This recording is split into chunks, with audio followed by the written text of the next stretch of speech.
All right, so we'll start out with a basic example, finding the area and circumference of a circle. So it says find the area and circumference of a circle with a radius equal to 5. So we'll go ahead and draw in. There's the center of our circle. The radius goes from the center out to the edge. That radius is 5. Well, we have two formulas to use for the area and circumference. So area is equal to pi times your radius squared.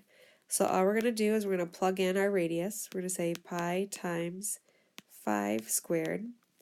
From here, we'll go ahead and square the 5. 5 squared is 25. And then we're going to bring the pi down.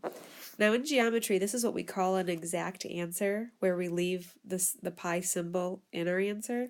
So we're going to go ahead and say that the area is equal to 25 pi. Now if you were to type in 25 times pi or 25 times 3.14 on your calculator, you'd get a rounded answer. So unless I tell you otherwise, let's give exact answers where we leave the pi in our final answer.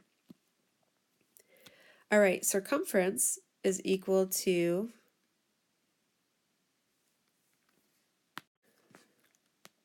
pi times the diameter. So if we look at our circle, we know that 5 is the radius. Well, the diameter just goes, it extends through it and connects to the other side. It's basically twice the length of the radius, which we said in our intro video.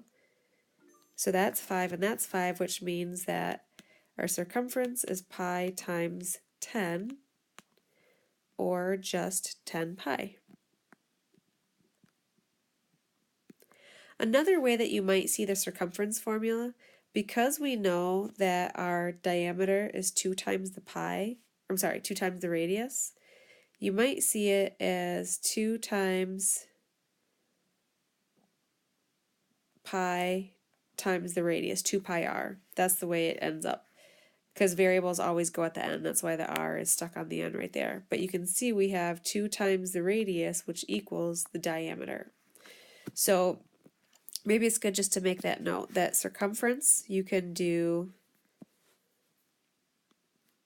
pi times the diameter, or you can say circumference is 2 times pi times the radius.